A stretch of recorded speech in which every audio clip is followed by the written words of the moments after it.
Well, welcome to the Daily Word from the teaching ministry of Redeemer Bible Church in Gilbert, Arizona.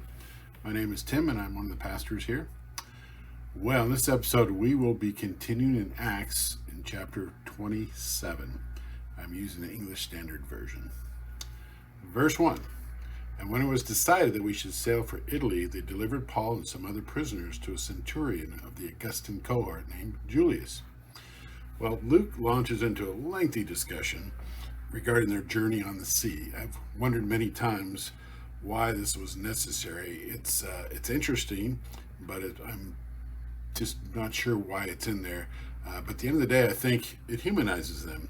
It takes information that might not be of deep spiritual interest or theological consequences, but it puts these men in real life daily situations. And we learn of their reactions to pain, to authority, to danger. They are men struggling as we do. Well, some have described this passage as the finest description of a sea voyage in the ancient world. That's on record today. It's that detailed and that correct. The details found in Acts 27 are exactly the way ancient mariners dealt with storms at sea.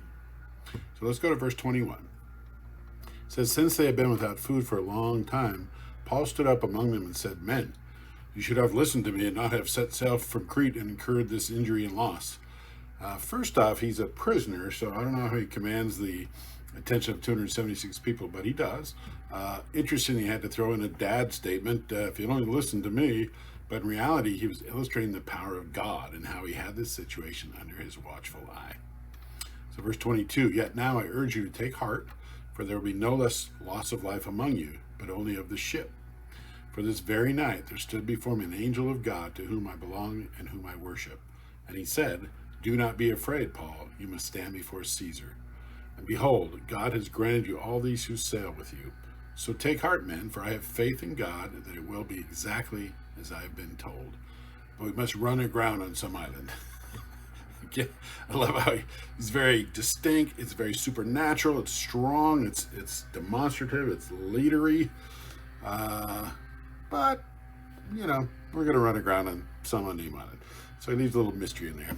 So even while he was a prisoner, he was taking charge of the situation again. 276 passengers. Paul was very calm and grounded, using common sense and a complete dependence on God.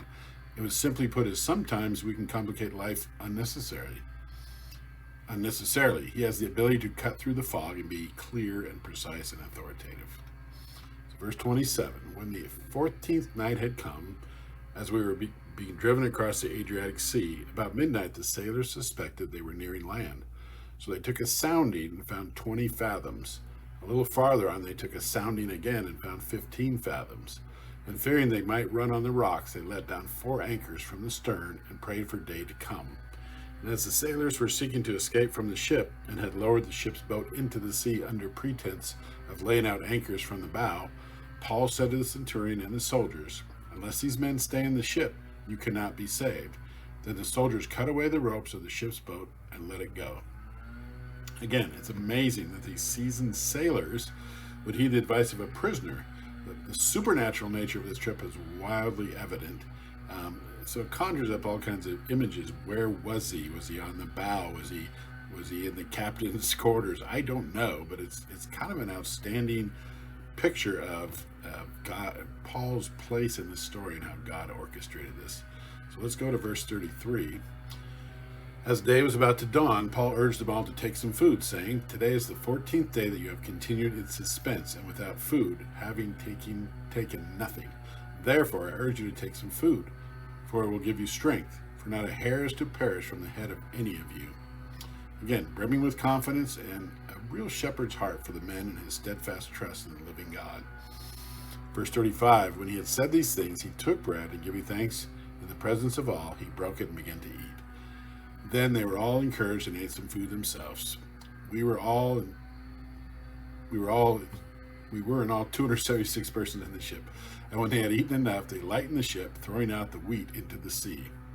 Again, in the midst of frightening the life-threatening situation, he took time to thank God for their safety to this point. Whether this was actually communion, as we know it, is unclear. But we know how the story ends, so it should propel us to live with quiet and sure faith, believing in the goodness of God and his watchful and protective eye, and Paul was living in this deep personal peace that only God can deliver. Let's go to verse 39.